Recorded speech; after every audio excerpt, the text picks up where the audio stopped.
seeing Martians and all this stuff, but I believe I see something. I did see something, there's no question about that, and what it was, that I don't know, but it was something. It was definitely something. The people of Shag Harbor had no expectations. Roswell, although it occurred in '47, did not become, a story and a case until almost into the '80s, at least until '78. And they weren't influenced by that. Shag Harbor stood alone.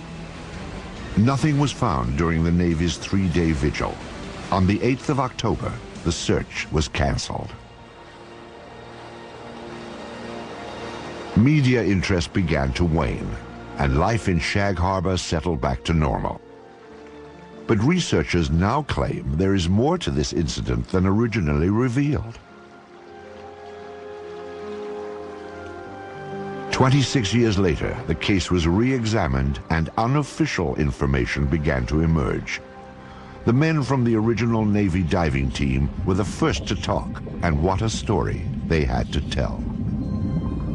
These men are claiming that there was a second operation, and their story has been corroborated by other Armed Forces personnel, that this UFO did not stay in the Shag Harbor area, but got away under the water and went up the coast and came to rest near Government Point. Now, at Government Point, you have a secret base. In those days, it was an American base on Canadian soil. To have an unidentified craft of any type sitting very near this facility and on some of their detection equipment would be a matter of extreme concern. The Shelbourne military base at Government Point is now closed, but at the time of the sightings, it was a first line of defense against Soviet threats. Here, American forces monitored for submarine activity using a sensitive underwater grid. According to the unofficial story, an object triggered the detection device and a flotilla of Navy vessels responded. From our best information, 6 to 7 ships camped over the object for about a week, keeping an eye on it. Divers went down on it. One diver in particular makes no bones about it that this thing was an unidentified flying object, and there were things on it. And as the men put it, there was still activity in these crafts. And they're absolutely certain that it was nothing from this earth, that it was a UFO. So this does go beyond the official record by quite a stretch. According to researchers, other eyewitnesses have come forward, making this story difficult to dismiss. So what evidence do we have of this happening? We have 3 to 4 people that tell us the story that this did happen. We've got the integrity of the witnesses, but that's, witnesses are, we don't have the smoking gun, that's for sure, but I think we probably have the gun, but we just don't have the bullets. The unofficial story may never have confirmation, but it most certainly is complete. There is a beginning, a middle, and according to investigators, a surprising end. One of the things I enjoy most about the story is its end, because I suppose you could say, ufologically speaking, it has a happy ending, unlike most of these stories. After these ships sat over this object for a week, the UFOs start moving again while still submerged under the water and move down the coast of Nova Scotia and out into the Gulf of Maine. Once in the Gulf of Maine, they surface and fly away. This was a genuine UFO event. And what does that mean? Yes, it was an unidentified flying object, but beyond that, it means that it's nothing conventional.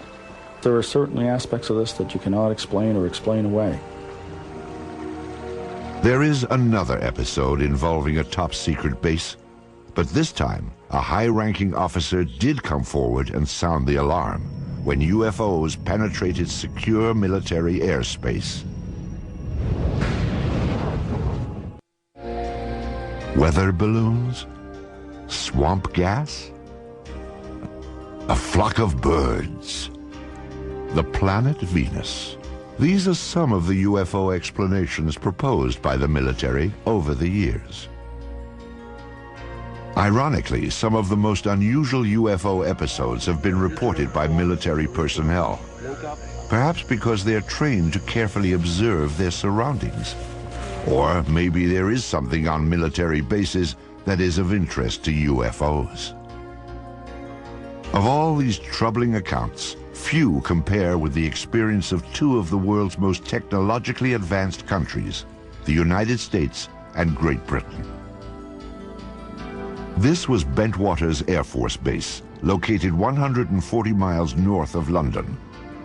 The Rendlesham Forest stands just outside the base. Bentwaters is now abandoned, but before the Soviet Union broke apart, it was a hub of top-secret activity. This was a joint base, shared by both the United States Air Force and England's Royal Air Force. It was also a place that played host to some of the strangest sightings ever reported.